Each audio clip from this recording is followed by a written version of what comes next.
The applause was still in my ears when the message came. 3 words: "We need to talk." And then, urgently. I stared at the phone while the dean's handshake still lingered in my palm.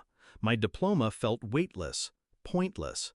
Nobody from my family was in the audience. Not my wife, not my children. They were at my brother's barbecue.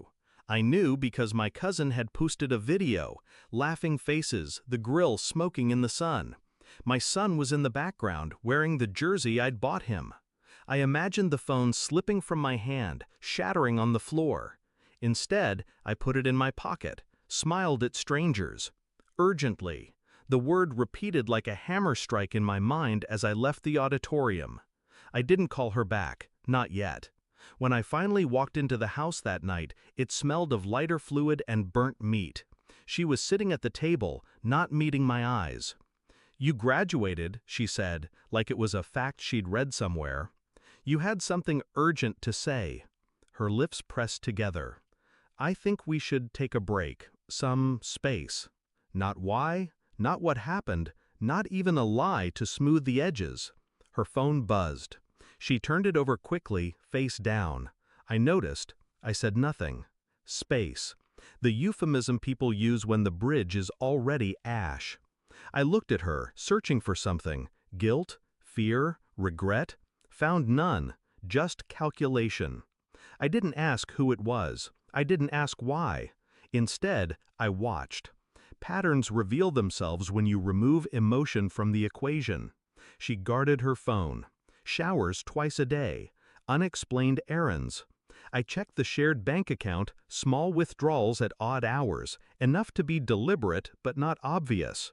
Receipts for gas stations in neighborhoods she'd never mentioned visiting.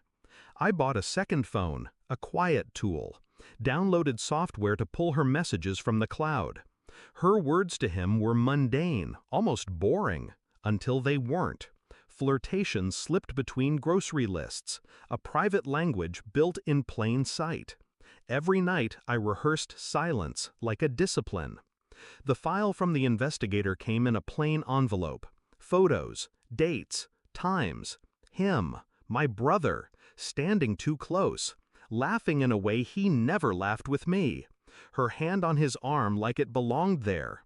I stared at the pictures until my eyes stopped seeing them, until they became lines and shadows without meaning. When she came home, I was at the table, the envelope in front of me. "What's this?" she asked, sitting down. I pushed it toward her. Evidence. Her fingers trembled as she opened it, but I kept my voice steady. "I know." Her face broke in pieces. Shock, then denial, then the slow bleed of recognition. I didn't raise my voice. I didn't demand an explanation. The truth didn't require her words. The next morning I went to my brother's. He answered in sweatpants, hair uncombed. "I know," I said. He swallowed hard. It's exactly what it looks like." I left a copy of the photos on his counter. No threats, no shouting, just evidence. That night, I sent the same file to her parents, to his girlfriend, to the mutual friends who had toasted us at our wedding. By the end of the week, his barbecue invitations went unanswered. Her calls went straight to voicemail. I didn't block her number. I wanted the unanswered messages to pile up. The house is quiet now. I kept the diploma on the wall, not because it matters, but because it reminds me of the moment everything clarified. I don't think about what they did in detail anymore. That would imply I still cared. What matters is this: they wanted a life without me. Now they have it. I've learned that silence is not emptiness, it's control. And control is the only thing worth keeping. When I stopped speaking, that's when they finally started hearing me.